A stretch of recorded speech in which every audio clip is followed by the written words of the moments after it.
luar biasa, sampai-sampai Rasulullah Shallallahu Alaihi Wasallam mengatakan bahwa sisa milik dunia haruslah dengan ilmu, sisa milik akhirat haruslah dengan ilmu, sisa milik kedua-dua dunia bagi akhirat maka dengan ilmu. Man arada dunya fa'alaihi bil ilmi wa man arada al-akhirah fa'alaihi bil ilmi wa man aradahuma fa'alaihi bil ilmi.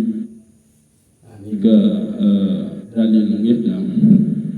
Bahkan permasalahan menuntut ilmu nikah sangat dianjurkan, sampai-sampai Rasulullah mensuruh sampai ke negeri Cina, kejauhan deh, oleh gubuk terdoang keluengan masjid, para ustaz, para tuang guru, para kawaluelan tinggal idan. Nah, salah satu kelebihan nafiaran untuk ilmu nikah adalah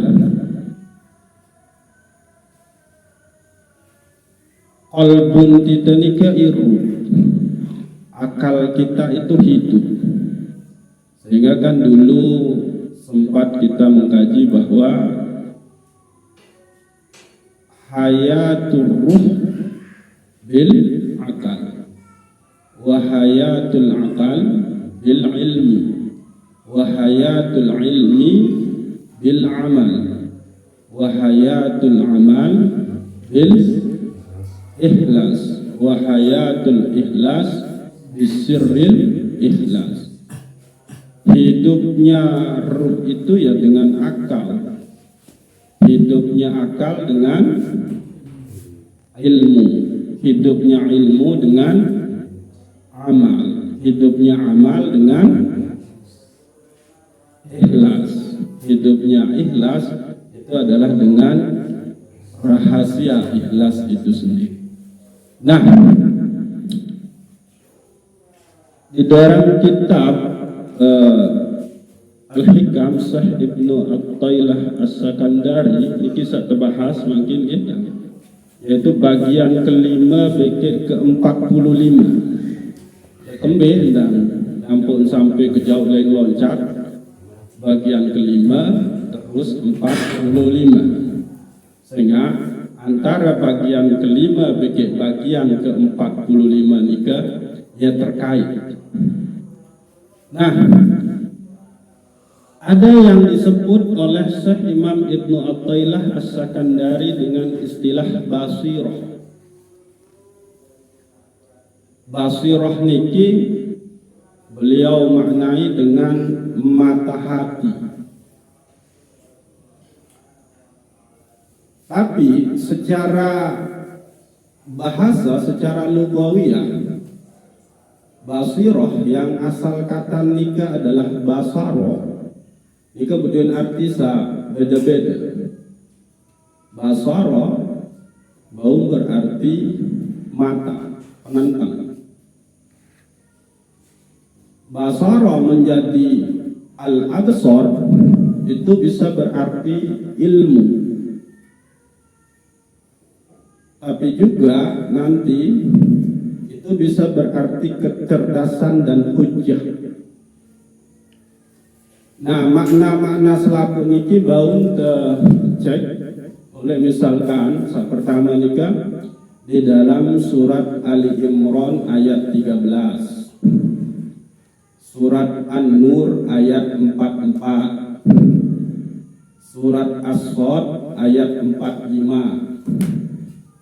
surat Al-Hasr ayat 2, surat Yusuf ayat 100 balut, dan surat Al-Qayyimah itu ayat 14.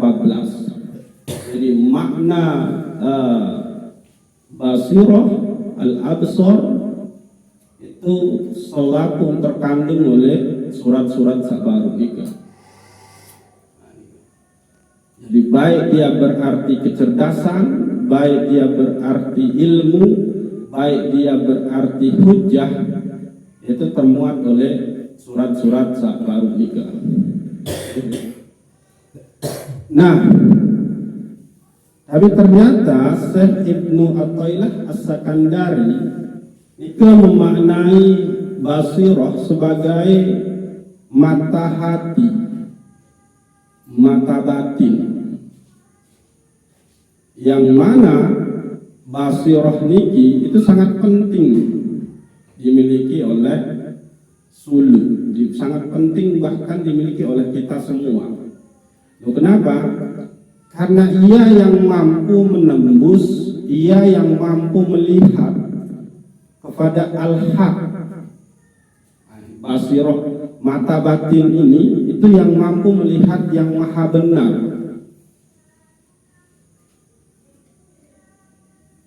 Pada saat seorang yang sudah basirahnya itu terasa, maka melihat alam itu pasti dia akan sudah langsung mengatakan bahwa inilah bukti kekuasaan Allah Subhanahu wa ta'ala. Maka tabarakallah, keluarlah kata-kata pemujian zikir kepada Allah Subhanahu wa ta'ala, atau keluar ma khalaqta hadza batila, sungguh tidak ada yang sia-sia dari semua yang Engkau ciptakan ya Allah. Jadi ini basirah. Nah, jika basirah ini, mata batin kita ini mati, rusak, tidak mampu melihat tanda-tanda kekuasaan Allah, ya sudah. Maka wa man kana fi hadhil a'ma fa huwa fil akhirati a'ma wa adallu sabila. Barang siapa yang di dunia ini mata hatinya itu buta, maka nanti di akhirat juga dia akan buta. Dia tidak akan tahu jalan untuk sampai kepada keselamatan. Wa adallu sabila. Dia tidak akan tahu jalan kepada yang benar. Jadi penting, basirah di dalam diri kita itu penting. Nah, bahkan Allah sendiri juga mengatakan bahwa yang buta itu bukanlah matanya, yang tuli itu bukanlah telinga, tapi yang buta itu adalah qalbu, hati, mata batin yang ada di dalam dada. Nah, maka penting untuk kita pahami apa sebetulnya ciri-ciri basirah yang mati di dalam diri kita. Maka ada dua. Pertama ini adalah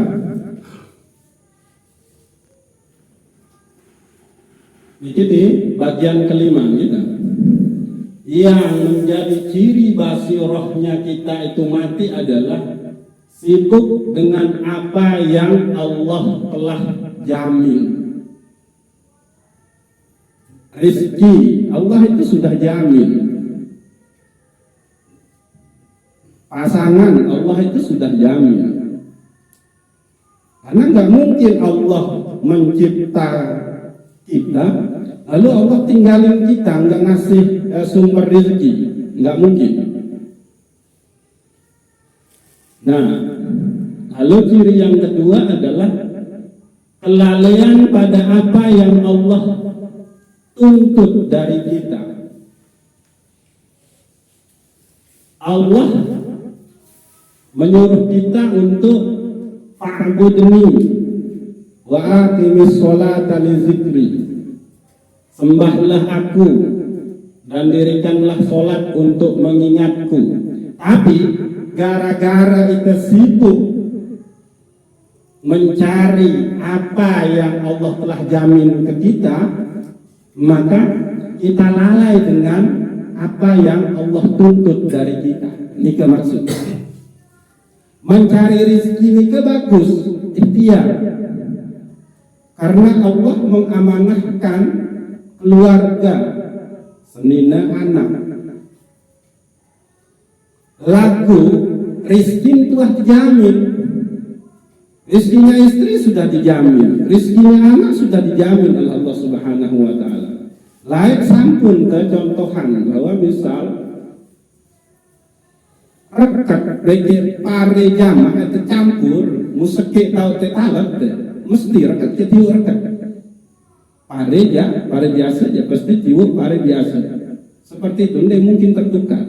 Itu yang disebut dengan bahwa sesuatu yang telah dijamin oleh Allah Subhanahu wa Ta'ala itu jangan sampai kita menuntutnya lalu kita melupakan apa yang dituntut Allah kepada kita.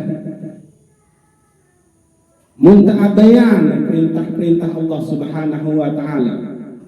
Bahkan demi terpenuhinya apa yang kita inginkan, itu kita langgar syariat Allah Subhanahu wa Ta'ala.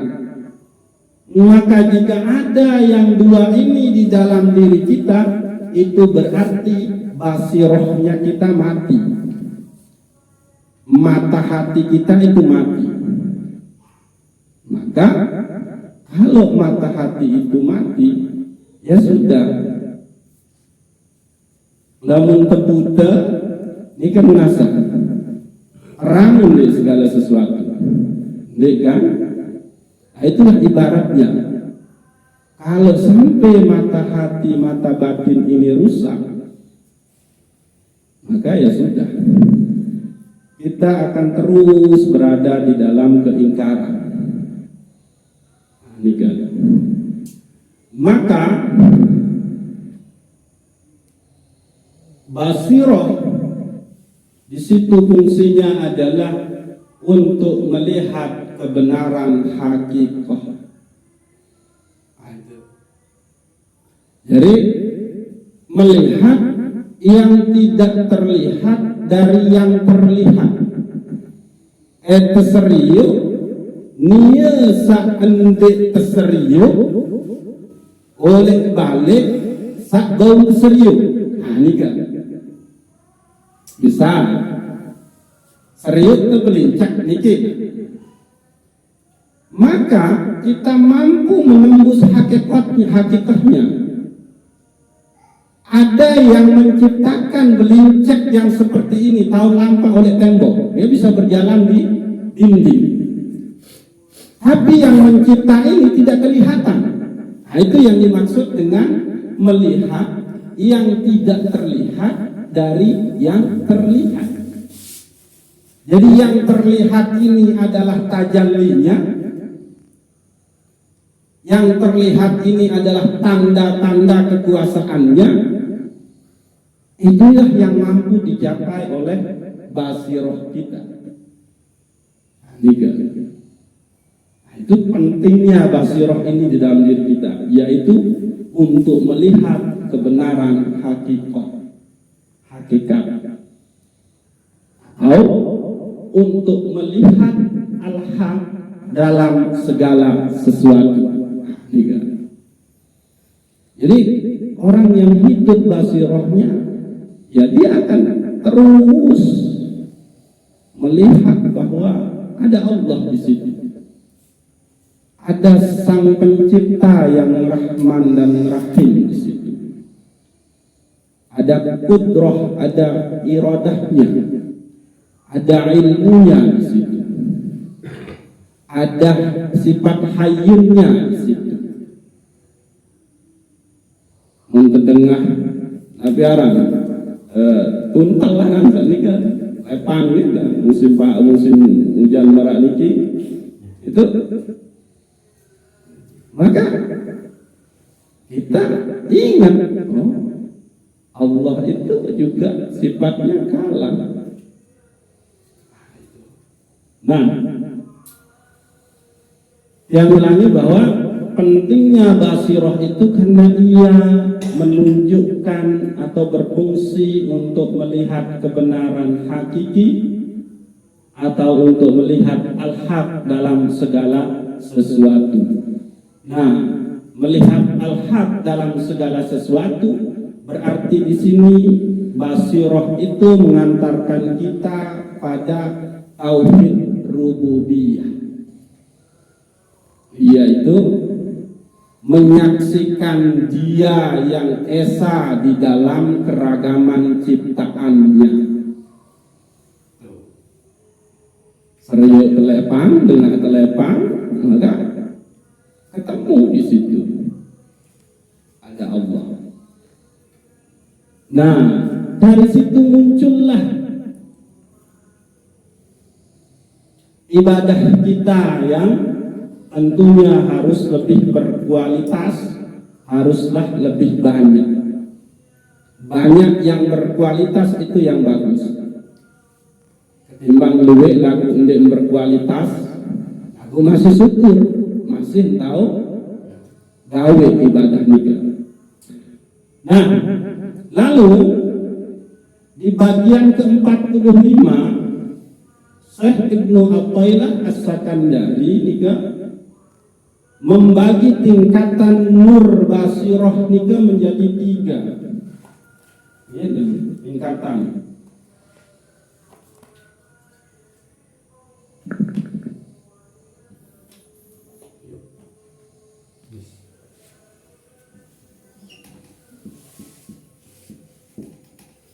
Tingkatan nur basirah itu menjadi 3. Satu niki yang disebut dengan su'aul basirah.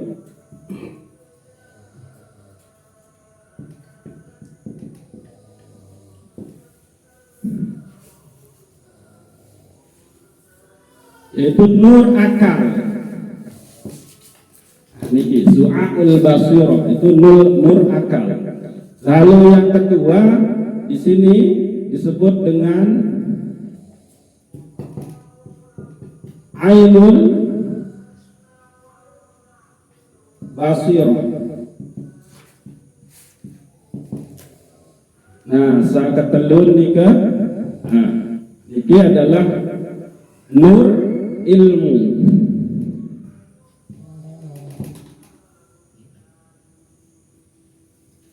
Yang ketiga adalah haqqul basirah.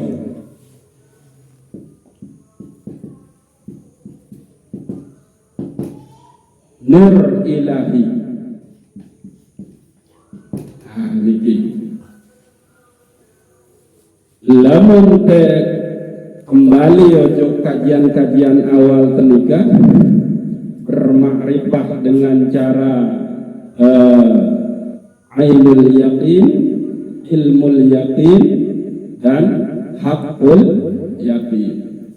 Niki.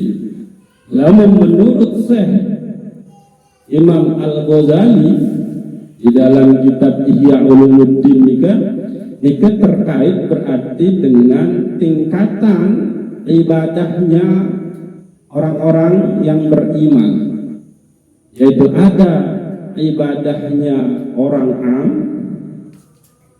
awam, ada ibadahnya orang khas, yaitu yang berilmu, tapi yang berilmunya itu punya tingkatan.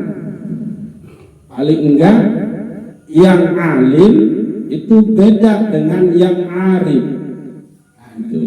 Maka bagi Imam Al-Ghazali yang arif itu lebih tinggi daripada yang alim. Nah, terakhir ini adalah hawasul hawas. Itu berarti tingkatannya para nabi dan rasul. Ini gitu. Jadi 3 tingkatan nur basirah manusia. Pertama seteparan aran su'aul basirah, yaitu nur akal. Nah, katakanlah ini miliknya mutakallimun, mufassir, fuqaha, atau filsuf, istilah negara kita. Maka karena dia berhujjah dengan kemampuan akalnya dan kemampuan retorika, mujadalah istilah. Lalu nur ilmu, niki sudah naiklah derajatnya, lalu dengan nur ilahi.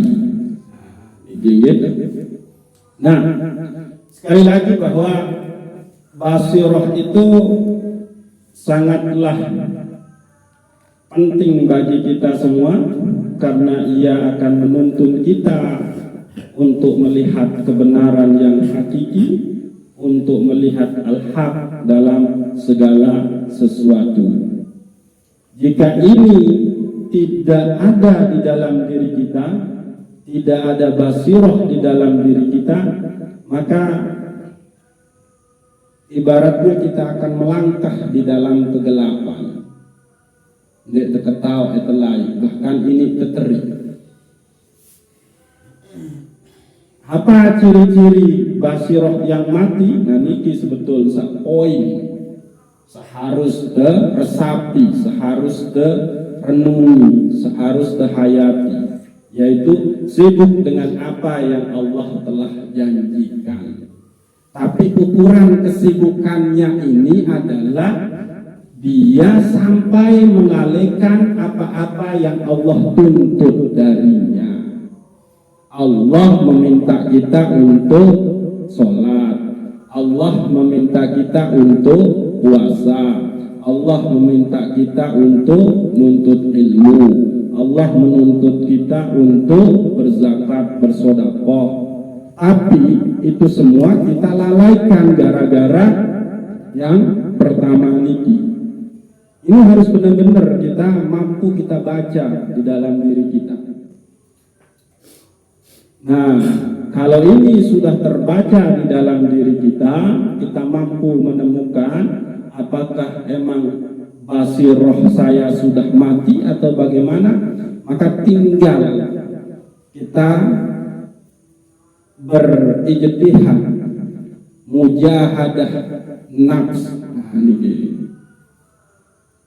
keinginan, kegigihan untuk berjuang menghidupkan kembali basirah kita. Itu yang disebut dengan mujahadah nafs. Dan mujahadah nafs niki itu disebut jihad fillah.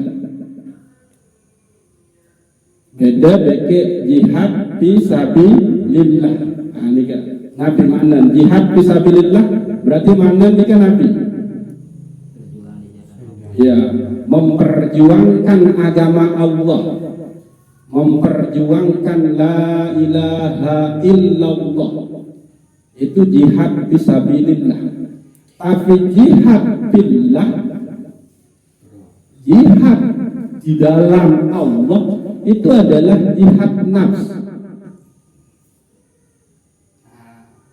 Dan ada hadis Rasulullah yang mengatakan bahwa raja'na min jihadil asghar ila jihadil akbar, an-nafs. Kita baru pulang dari jihad yang sangat kecil menuju jihad yang sangat besar. Apa itu? An-nafs. Ya paling tidak jihad melawan nafsu amaratu bisu. Setelah kita berjuang untuk tidak memperturutkan hawa nafsu kita, maka kita meningkat lagi ke nafsu lawwamah, yaitu orang-orang yang sudah diri yang sudah mampu menyesali perbuatan buruknya. Jadi ciri orang yang akan mampu menempuh jalan kebaikan lagi setelah ia melakukan kemaksiatan itu adalah dia sudah mampu menyesali. Dia menyalahi dirinya sendiri, bukan menyalahkan orang lain. Oh aku lain mabuk lantaran niat enak. Tidak. tapi dia menyalahkan dirinya sendiri. Tapi tidak boleh putus harapan atas rahmat Allah Subhanahu wa ta'ala. Lo kembali nyampun ning kanggo putus harapan ujug rahmat Allah Subhanahu wa ta'ala karena nafsu sakatelu. Apa itu? Nafsul mulhamah. Jadi nafsul mulhamah itu yaitu diri yang sudah diberitahu oleh Allah Subhanahu wa ta'ala arah dua potensi searah oleh daya searah oleh dalam nafas. Mulhamah itu kan ilham. Jadi Allah memberitahu fa'alhamaha fujuraha wa taqwaha. Itu dalam surat Al-Fajr. Dalam surat As-Sam. Itu. Jadi begitu Allah sudah menyempurnakan ciptaannya, ruh sudah masuk ke dalam jasad dan itu kemudian diistilahkan menjadi nafas, maka nafas ini itu diilhami, diberitahu oleh Allah Subhanahu wa ta'ala arah dua potensi daya, yaitu fujur dan takwa. Kenapa Allah menempatkan fujur dulu, kebaksiatan, ndik tempatin takwa oleh dulu? Karena memang ciri khas manusia itu dia membangkang. Itu ciri khas manusia sebetulnya, dia membangkang. Tapi Allah di situ mengatakan, jika ajak bermaksiat, lagu arah karakter lain, yaitu takwa. Nah itu. Jadi Allah memaklumi itu, sehingga Allah sangat melarang kita di dalam putus harap kepada rahmatnya kalau kita sudah melakukan dosa. Tetap. Nah, begitu kita sudah sampai kepada mulhamah, maka kita masuk kepada mutmainnah, nafsul mutmainnah. Jadi nafsul mutmainnah ini sebetulnya prosesnya adalah itu tadi. Pertama, diri yang selalu melakukan kemaksiatan, amaratu bisu, lalu dia ada terbesit di dalam dirinya menyesal melakukan perbuatan itu, berarti dia naik ke tingkatan yang kedua, yaitu nafsul lawamah, nafsu yang senantiasa menyesali perbuatannya. Nah, karena dia menyesali, maka dia naik ke mulhamah. Nah, itu. Jadi itu prosesnya untuk sampai kepada mutmainnah sebetulnya. Sehingga dia heran para kajian sadui dengan soal berkelimangan harta maksiat bertahun-tahun, tapi justru tiba-tiba dia menjadi lebih alim, lebih soleh, lebih abid dari kita. Karena itu dia menemukan titik di mana dia menyesal atas perbuatannya, lalu dia bertaubat. Maka bertaubatnya itu adalah tazkiyatun nafasnya.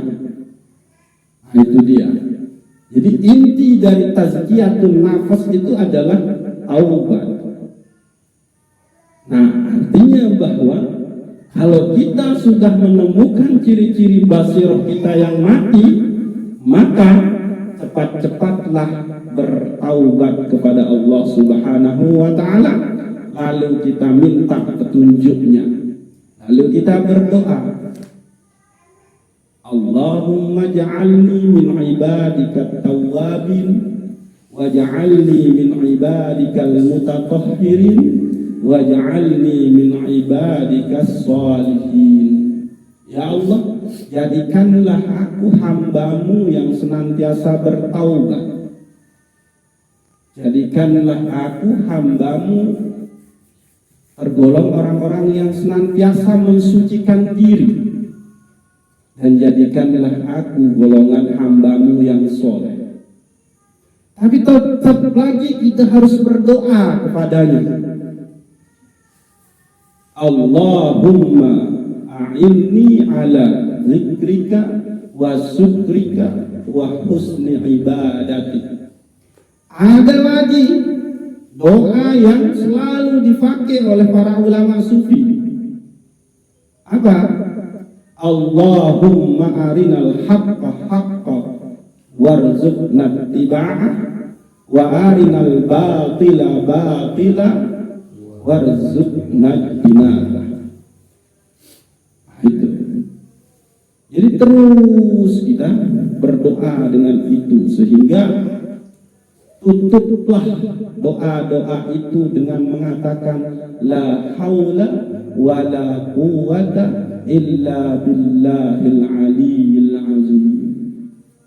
Maka insyaallah pertaubatan itu akan diterima oleh Allah Subhanahu wa taala, dan Allah ridha kembali untuk menghidupkan basirah kita, sehingga kita kembali lagi kepada hati yang di situ berfungsi untuk melihat kebenaran hakikat dan atau untuk melihat al-haq dalam segala sesuatu. Ini. Nah, tapi di sini ada kata melihat. Nah, sebetulnya ini arah kajian lain malik. Kalau qalbu itu yang dipandang oleh Allah. Innallaha la yanzuru ila suwarikum walakinnallaha yanzuru ila qulubikum. Jadi kalau kita sudah sampai merasa dipandang oleh Allah Subhanahu wa taala,